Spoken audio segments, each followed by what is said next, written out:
Summary इन उर्दू। इस novel की कहानी का आगाज नवंबर 1775 की एक सर्द रात से होता है, जब Mr Jarvis Lorry London Tellson सेंस बैंक के एक सीनियर ओहदेदार फ्रांस जाने की गर्ज से डॉवर का सफर इख्तियार करते हैं। यानी कि वो डॉवर पहुंचता है, जो लॉरी होता है वो डॉवर जाता है। डॉवर पहुंचने पर उन्हें लूसी मैनेट मिलती है।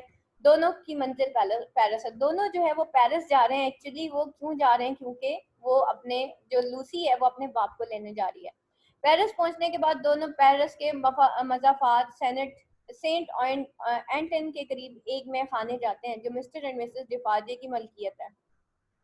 ये दोनों लंदन से ताल्लुक रखने वाले एक बूढ़े शख्स डॉक्टर अलेक्जेंडर मैनेट से मिलने आए हैं, जो 18 साल की एक तवील कैद के बाद हाल ही में बेस्टील से रिहा हुआ है।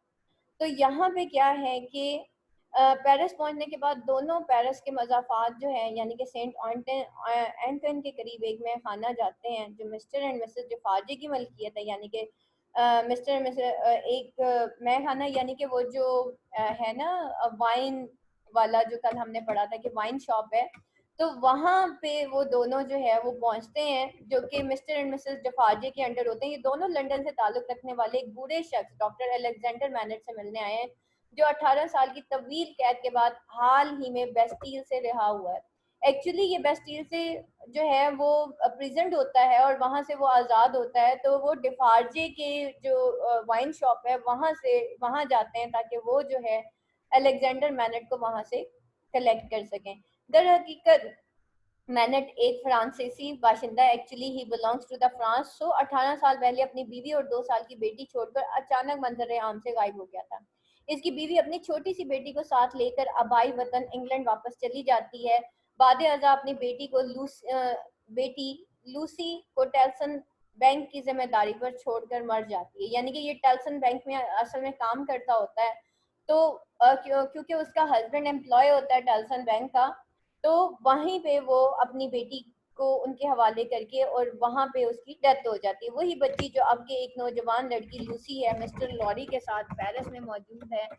डॉक्टर मैनेट जो है वो गुमशुदगी में एवरमेंट बरदरान का हाथ था, जो कि फ्रांस के जागीरदार तबके की नुमाइंदगी करते थे।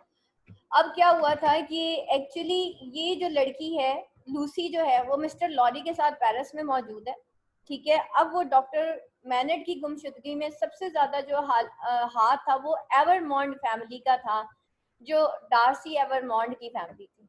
ठीक है, उसका हाथ था इस आ, सारे जो पीछे बैकग्राउंड में ना, कि डॉक्टर मैनेट को कैसे जो है वो कब्जा किया, मतलब उसको किस तरीके से प्रिजन किया जाता है, उस पर किस तरह से झूठा एलिगेशन लगा के और उसको जेल में बंद कर दिया जाता है। एवरमंड बरादरान में से एक भाई एक लड़की की इज्जत दरी करता है, और जब लड़की की हालत बहुत नाजुक हो जाती है तो वो डॉक्टर मैनेट को इलाज के लिए बुलाता है।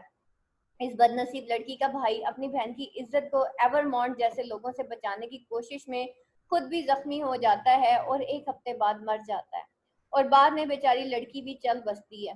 डॉक्टर मैनट पेरिस पहुंचने पर पूरा वाकया हुकूमती हुक्काम के गोश गुजार कर देता है। यानी कि वो जो है बताता है अथॉरिटी को कि भाई क्या हुआ है उस लड़की के साथ और किस तरीके से वो लड़का मरा। लेकिन एवरमॉन्ट को गिरफ्तार करने की बजाय डॉक्टर मैनेट को अगवा कर लिया जाता और उसको बगैर मुकदमा चलाए 18 साल की तवील कैद के लिए बेस्टील के कैद खाने में मुंतकिल कर दिया जाता है। अपनी कैद के 10वें साल में डॉक्टर मैनेट एक तहरीर में वो हर बात और वाकया कलम बंद करता है जो उसके साथ माजी में पेश आ चुका है। यानी कि 10 ईयर्स बाद वो एक लेटर लिखता है उसी जेल के अंदर। और बेटा इस लेटर की सिग्निफिकेंस बहुत ज्यादा है, ये याद रखिएगा, एंड पे जाके आपको पता चलेगा कि इस लेटर की वजह से, जो कि बाद में मिलता है, चार्ल्स डार्ने के लिए कितने प्रॉब्लम्स क्रिएट होते हैं।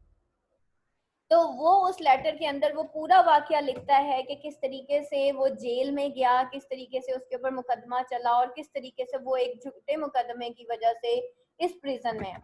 और इस उम्मीद के साथ कि किसी दिन इस तहरीर के जरिए कोई भी शख्स हकाइक से आगाह हो सकता है, और वो उसे इसी जगह छुपा देता है जहां वो कैद का दिन काट रहा होता है। और क्या होता है इस तहरीर के जरिए कोई भी शख्स आगाह हो सकता है कि मतलब वो जो है फिर क्या करता है कि उसको वहीं पे जहाँ पे वो कैद काट रहा होता है, यानी कि प्रिजन में होता है, बेस्टील की जेल में ना कहीं जमीन के नीचे कहीं वो उसको दबा देता है, ताकि बाद में जब ये पेपर्स या ये लेटर्स किसी को मिले तो उसको सारी हकीकत जो है वो पता चल सके कि उस पर किस तरीके से गलत मुकदमा चला था। जेल में किस्मत डॉक्टर मैनेट पर एक और कारी वार करती है जब वो अपना जहनी तवाजुन खो देता है और हकीकत से बेखबर कि वो एक डॉक्टर है, और वो जूते बनाना शुरू कर देता है। हत्ता कि 18 साल बाद उसकी गैर मुतवक्किर रिहाई भी इसकी हालत में कोई बेहतरी नहीं लाती। अब क्या होता है कि 10 साल बाद भी जब वो जेल में होता है तो एक्चुअली वो अपना नर्वस उसका ब्रेकडाउन हो जाता है और वो जो है फाइनली वो लॉस कर जाता है अपनी जो है याददाश्त खो बैठता है, और फाइनली क्योंकि मेंटल डिसऑर्डर की वजह से वो उसकी याददाश्त चली जाती है, बस उसको ये याद रहता है कि वो कोई शू मेकर है। लूसी और मिस्टर जारवस लॉरी पेरिस के एक मैं खाने पर डॉक्टर मैनेट से मिलते हैं। अब वो वहीं पे जो हमने मिस्टर एंड मिसेस डिफार्जे की जो वाइन शॉप थी वहां पे वो एक्चुअली मिलते हैं। अब ये जो वाइन शॉप है इसको बेटा अंडरलाइन कीजिएगा, इसकी भी सिग्निफिकेंस है in the tale of the two cities. Significance of the letter, significance of the wine shop, और फिर उसके बाद जो मिसेस जो डिफार्जे है वो जो निटिंग करती थी कि किस किस को किल करना, और वो एक कपड़े के ऊपर निट करती थी उनके नेम्स, वो उसकी भी एक जो है क्या कहते हैं एक सिग्निफिकेंस है। और तब ये हकीकत आश्कार होती है कि लूसी इसी डॉक्टर मैनेट की बेटी है।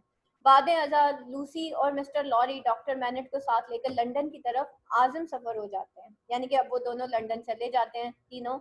इस तरह 5 साल गुजर जाते हैं। 1780 में डॉक्टर मैनेट जो अपनी बेटी की मोहब्बत और तवज्जो के बायस सेहत याब होकर अपनी जिंदगी की तरफ लौट चुका है, अब लंदन में रिहाइश पजीर है, यानी कि उसकी बेटी उसकी केयर करती है तो वो ठीक हो जाता है। जहां उसे एक तरफ मिस्टर लॉरी जैसे दोस्त का साथ मिलता है तो दूसरी तरफ 2 और लोग उसकी जिंदगी में शामिल हो जाते हैं, जिनमें एक चार्ल्स डार्ने जो असल में फ्रेंच मैन है, और दूसरा सिडनी कार्टन है जो कि इंग्लैंड से ही ताल्लुक रखता है। यानी कि ये 2 लोग जो हैं, एक सिडनी कार्टन और दूसरा चार्ल्स डार्ने, ये दोनों इसकी जिंदगी में नए लोग शामिल होते हैं। चार्ल्स डार्ने दरअसल एवरमॉन्ट ब्रदर्स में से एक का बेटा है, लेकिन फिलहाल वो बजाते खुद उन तमाम मसाइब से बेखबर है जो डॉक्टर मैनेट को एवरमॉन्ट बरादरान की वजह से माजी में झेलने पड़े हैं। डॉक्टर मैनेट भी इस मरहले पर डार्ने की असल हैसियत से वाकिफ नहीं है। डॉक्टर मैनेट को भी नहीं पता, क्योंकि चार्ल्स डार्ने जब आता है यहाँ पे लंदन आता है तो एक्चुअली वो पेरिस से भाग के आता है, वहाँ के हालात से भाग के आता है, वहाँ के लैंड ओनिंग सिस्टम से वो उसको पसंद नहीं था, इस वजह से वो लंदन आ जाता है। लेकिन यहाँ पे आके जब वो यहाँ आता है तो उसको अपना नाम चेंज करना पड़ता है और वो अपना नाम रख लेता है चार्ल्स डार्ने, हालांकि उसका पूरा नाम था चार्ल्स एवरमॉन्ट। तो डार्ने और कार्टन दोनों लूसी से मोहब्बत में गिरफ्तार होकर उससे शादी की पेशकश करते हैं, लेकिन लूसी डार्ने का इंतखाब करती है। कार्टन लूसी की शादी के बाद भी डॉक्टर मैनेट के घर अक्सर आता जाता है, यानी कि कार्टन और लूसी की और डार्ने की जब शादी होती है तो कार्टन फिर भी आता जाता रहता है उनके घर। चार्ल्स डार्ने और सिडनी कार्टन के दरमियान बहुत ज्यादा मुशाबहत पाई जाती है, जो कि आगे चलकर नावल की कहानी में एक अहम किरदार अदा करेगी। कुछ साल बीत जाते हैं। 1789 का साल है और फ्रांस अपनी तारीख के बदतरीन हालात से दो चार है।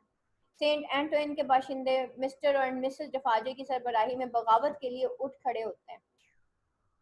अब क्या होता है कि 1789 का साल है और अब फ्रांस जो है वो एक्चुअली अपनी बदतरीन तारीख के हालात से दो चार है, और यहाँ पे सेंट एंटोइन के बाशिंदे, यानी कि वो जो एरिया होता है, वो जो एक टाउन होता है जिसका नाम सेंट एंटोइन होता है, वहाँ पे मिस्टर एंड मिसेस डिफाजे जो है जो एक मॉब क्रिएट कर रहे होते हैं या वो एक ग्रुप बना रहे होते हैं ताकि एक जो है वो जंग लड़ी जाए against the land owning system. तो अब वो सब बगावत करते हैं, ठीक है, और उन तमाम इमलाक पर कब्जा कर लेते हैं जो कि हुकूमत की मलकियत थे या हुकूमत जबरो इस्तबदाद का मुंह बोलता सबूत है, तो वो हर चीज उस चीज पे कब्जा कर लेते हैं। यानी कि आप ऐसे समझ लें कि अंदरूनी खाना जंगी या सिविल वॉर जिसे कहते हैं ना, क्रिएट हो जाना किसी मुल्क के अंदर, कि आम आवाम जब इकट्ठी मिलकर हुकूमत के खिलाफ बगावत कर देती है।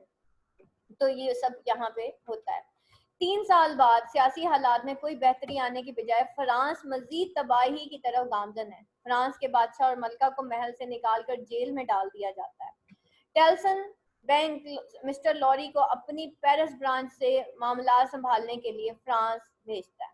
ठीक है, अब वो टेल्सन बैंक जो है, यानी कि मिस्टर लॉरी जो कि टेल्सन बैंक में काम करता होता है, वो एक्चुअली अपने ही ब्रांच के जो मामला संभालने के लिए उसको फ्रांस भेजा जाता है। इत्तेफाक से इन्हीं दिनों चार्ल्स एवरमॉन्ट को भी हालात पेरिस जाने पर मजबूर कर देते हैं और चार्ल्स डार्ने लूसी और डॉक्टर मेनेट को बताए बगैर अकेला पेरिस रवाना हो जाता है। एक्चुअली होता ये है कि चार्ल्स डार्ने को एक खत रिसीव होता है और वो उसके किसी लास्कर का या उसके किसी बटवन का होता है, उसके सर्वेंट का होता है कि भाई तुम्हारी जो फैमिली है वो इस वक्त खतरे में है, तो जल्दी से तुम वापस आओ।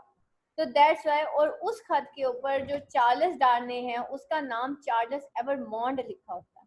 और चार्ल्स डार्ने बगैर अपनी बीवी को बताए और डॉक्टर मैनेट को बताए अकेला पेरिस वापस आ जाता है। चार्ल्स डार्ने जो कि फ्रांस के जागीरदार तबके से ताल्लुक रखता था, पेरिस पहुंचने पर बागी उसे गिरफ्तार करके ला फोर्स के जेल में कैद कर देते हैं। जागीरदार तबके से ताल्लुक रखना ही उसका एक ऐसा जुर्म था जो बागियों के नजदीक नाकाबिले माफी था। अब ये क्योंकि एवरमॉन्ट फैमिली से ताल्लुक रखता था, लैंड ऑनिंग फैमिली से ताल्लुक रखता था, he was a land owner और वो एवरमॉन्ट फैमिली थी, तो इन्होंने जो है जो फ्रांस जो बागी थे यानी कि जो रिबेल्स थे, उन्होंने क्या किया कि चार्ल्स डार्ने को भी जेल में डाल दिया, सिर्फ इस वजह से क्योंकि वो एवरमॉन्ट फैमिली से या लैंड ऑनिंग फैमिली से ताल्लुक रखता है। डॉक्टर मैनेट और लूसी चार्ल्स डार्ने की गिरफ्तारी के फौरन बाद पेरिस पहुंचते हैं और मिस्टर लॉरी जो कि पहले ही पेरिस में मौजूद था उससे मिलते हैं।